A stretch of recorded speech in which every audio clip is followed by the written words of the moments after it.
Hey guys, Saturday morning here in the United States, I'm watching the semifinals of the World Nine Ball Championship. By the time you guys see this, it's probably over with, and that's fine.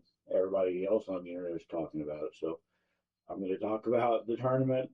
I've been watching this tournament all week. I wonder if I'm turning into like a nine ball fan. Can you imagine? That would just be just too weird. But it's cool and it's on. I'm watching it. Heck, at one time yesterday, I had three different screens going, both YouTube's and the Zone window. I'm just watching. Of course, they started out with so many people, now they're down to four. Most of the people that I was actually rooting for had been knocked out, which is, to be expected, I guess. Some of the surprises were, Filler. Filler was my favorite, to win it, I believe. I was a big fan of Shaw.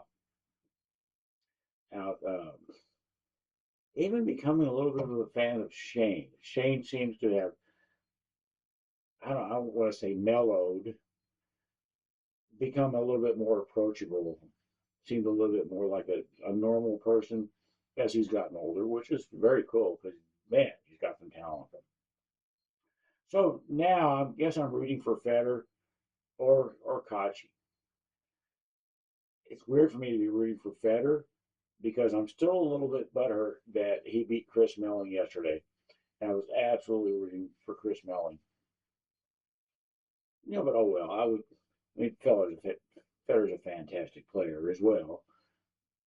There have been some things that I've noticed about my own, I guess, impression of some of these players that has changed some of my opinions of them. That I'm seeing a lot of these players crossing the line between confidence and arrogance, or like a sense of self-importance.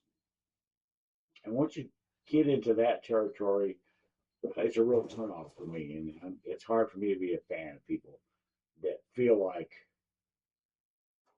they deserve, everything that they get. I mean, you have to earn what you get. This is, well, what I have to do anyway. I have to earn it. But so right now, I'm rooting for Federer, uh, for the most part, or Kachi, and they could end up playing in the finals. I have nothing against the other two gentlemen. I just don't know anything about them. I didn't know anything about Jeffrey Ignacio until this tournament, and wow, he shot really well. He just did, but he fell a little bit short, like most people in this tournament did. We'll just keep watching it and see what happens. I won't be disappointed no matter who wins. It's not like any of the guys still in are like my best friends or anything like that. So a couple times, three times, four times, five times, maybe more than that. There's been a language barrier that is I've noticed. For example, I don't know, Thursday or Friday, a player made the nine in this corner pocket, and it hit like this point, and then over here and went in. Went in, it counts. That's the rules. He won the game. The announcer, who was British, said, "Oh, the nine just about went in." And this hurts my brain when they say that. And this has happened several times during this tournament. I've seen it several times, over the years on pay-per-views and on YouTube channels. What are you doing, Keith? Where the British will say it just about did something when what they mean is it just barely did something. Of course, my native language is American style English, but to me, to say this nine, whatever, it barely went in. To me, that makes 100% perfect sense. If I were ever to commentate a match and say that the nine just about went in, I would be indicating that it stopped. It almost went in. Just about went in. A similar situation might be, I'm going to try to line this up for this so the camera can kind of see it.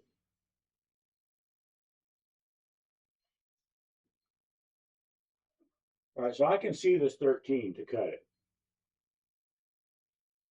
A British announcer, commentator, will say, well, you can just about see the 13. Again, hurts my brain because to me, saying just about can see the 13 means that. To me, this is can barely see the 13. So this has got to change. Something's got to change. And I figured that as the injured party, I should be the one to get the ball rolling. I need to get the British to change their language. Cats, they're spazzing out this morning. Um, and I'm perfectly willing to get the ball rolling on getting them to change that part of their language. I'm not sure what I have to do to get that ball rolling. I'm sure, King Charles is too busy, whatever he does. What do kings do? Try on robes and eat turkey legs? He's too busy with that. Do I go to the embassy? Maybe the United Nations? Maybe there's just an online form I can fill out to get them to stop saying something just about happened when they mean it just barely happened. That would be cool if we get that to happen, get that change, because you know my country's already been in a war with the British. I don't want another one. Nobody wants a war. Another thing that's been interesting to me about not just this tournament, but pool in general over the over my lifetime is, and my impression of pool, not just pool, is there was a time when I was just all about the American players. I was a fan of all the American players, and if you were not an American player, I wasn't. Well, I was not a fan. I didn't dislike them or whatever. I'm thinking like back in like the '90s when Earl and Efford played like $100,000 race to 120, I think, and I'm rooting for Earl, rooting for Earl. Not because Efford is Filipino in like a a racist sense, but because he's not an American, and because I'd heard of Earl. That's a big thing. Is I'd heard of all these American people. A lot of the foreigners I hadn't heard of. I'd certainly heard of Efford at that point, but still, he wasn't American, so I wasn't rooting for him. I was rooting for Earl. Over the years since then, I'm almost gone 180 in that I hear a lot more about the American players. I see some of the American players, in person much more often, can speak their language, and I'm finding a lot of them are just jerks. Whereas the Filipinos, especially, I think a lot of the Europeans, they're just not. They're much more like down to earth. Of course, they're serious about their games and all that, but they seem much more approachable to me. So many of the American players, especially the really talented younger ones, to me, have that sense of self-importance and that sense of deservedness that I don't think is warranted yet. So in this tournament, for example, there were several times an American player would be playing, a guy from Poland or whatever, and I'm rooting for the non-American because I know that this American guy is kind of a jerk. I've met him before, seen him in action before, heard stories about him before. I'm not going to root for anybody because they're American. And I guess that means I'm growing up as a person, maybe, kind of in that regard. And I guess that's a good thing. Um, I have a new camera. I do not know if you guys are going to be able to tell any difference whatsoever. I still have to work on the placement of the camera. I have to work on the audio of the camera. And you guys just let me know. Is it too goofy or whatever?